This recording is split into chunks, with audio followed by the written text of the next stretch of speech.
Imagina a seguinte situação. Sabe quando a gente age de um jeito que parece não ter absolutamente nada a ver com a nossa verdadeira essência? Pois é. Por que será que, em certos momentos, parece que a gente simplesmente perde a direção das próprias escolhas, reage por impulso e logo depois fica se questionando: nossa, por que eu fiz isso? Olá e bem-vindos a esta nossa explicação visual. Hoje, nós vamos mergulhar direto numa teoria super fascinante sobre a estrutura da nossa mente, baseada nos conceitos da virtuologia. Esse material traz uma visão assim muito estruturada e reveladora de como o nosso aparelho psíquico funciona. E a nossa ideia aqui é pegar todos esses conceitos que podem parecer meio complexos de início e traduzir tudo de um jeito super simples, como se a gente estivesse conversando com um aluno iniciante. Vamos lá? Bom, então vamos dar uma olhada no nosso roteiro. O passo a passo para hoje passa por, primeiro, entender o aparelho psíquico e detalhar as funções do self, do ego e da persona. Depois, a gente vai falar sobre o tanque neuroquímico, os 3 estados do ego, o que fazer para fortalecer o ego e, por fim, como alcançar a transcendência. Então, vamos cair para dentro do conteúdo. Parte 1. O aparelho psíquico explicado. Para entender um sistema tão engenhoso quanto a mente, a virtuologia sugere uma analogia fantástica. Pensa na psique humana exatamente como veículo. Um carro super sofisticado navegando pelas estradas da vida, sabe?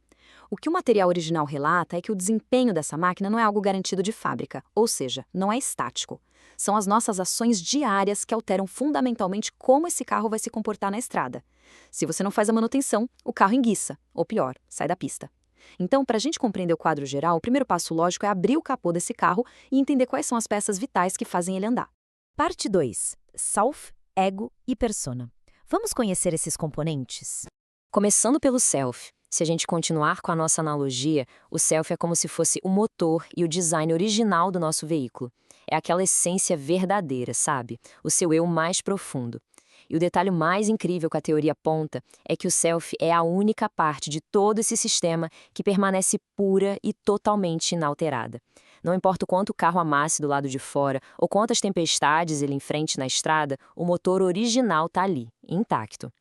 O self guarda todo o nosso propósito e as nossas potencialidades puras.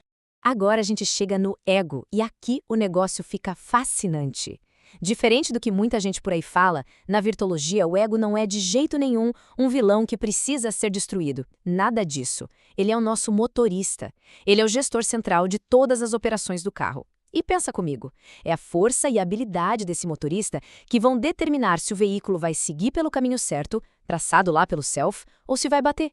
É o ego que precisa aprender a segurar o volante firme quando vem a pressão. Sem um ego treinado, o nosso carro fica totalmente à deriva. E para completar esse trio de ferro, a gente tem a persona. Pensa na persona como sendo a lataria, o para-choque e a pintura brilhante do carro. Basicamente, é a nossa máscara social.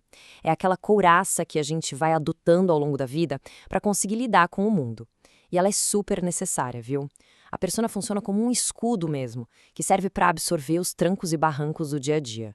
Ela protege o motorista e o motor de serem destruídos por qualquer arranhãozinho social ou pelos traumas que a gente encontra no meio do caminho.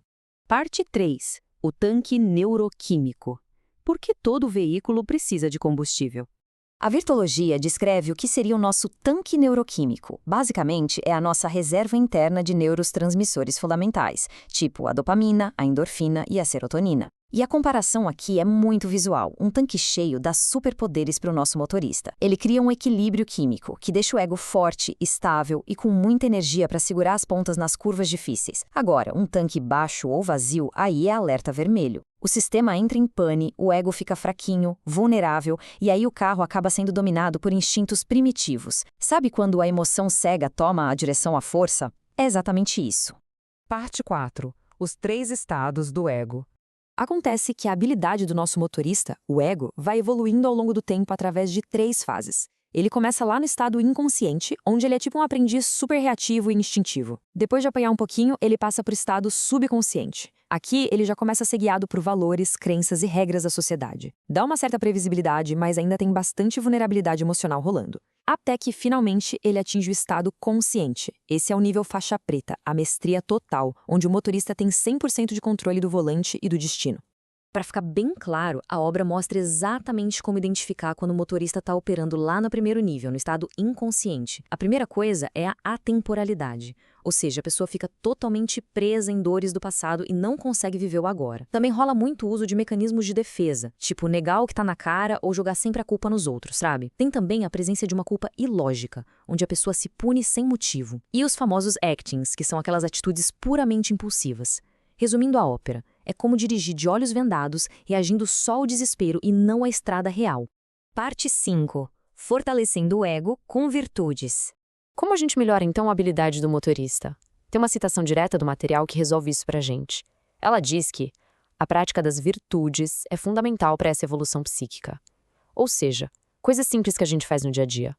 Praticar de verdade a humildade, a aceitação e a gratidão funciona como um treino intensivo de direção. Esse exercício diário, que muitas vezes é bem difícil de fazer na prática, que altera a nossa neuroquímica. Literalmente, isso enche aquele nosso tanque de combustível lá atrás, dando a energia vital para o ego subir de nível e assumir a direção com total consciência. E olha que sensacional! A prática das virtudes não só abastece o tanque, mas cria uma verdadeira blindagem no carro. O material aponta que um ego forte consegue bloquear interferências que antes tirariam o carro da pista facinho. Ele cria um escudo contra as expectativas pesadas e projeções das outras pessoas, impede que a nossa mente seja hackeada por aquelas energias emocionais super pesadas de um ambiente tóxico e, segundo a análise do texto, protege até mesmo contra certas ondas eletromagnéticas externas. Um ego forte e cheio de virtudes é o que garante a total autonomia do seu veículo. Ninguém mais dirige por você.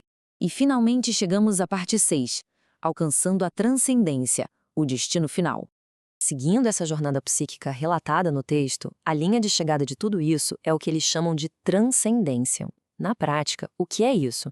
É quando o motorista, o ego, que agora está super treinado, e o motor original, que é o nosso self profundo, entram numa sincronia perfeita. Não tem mais aquele atrito interno, sabe?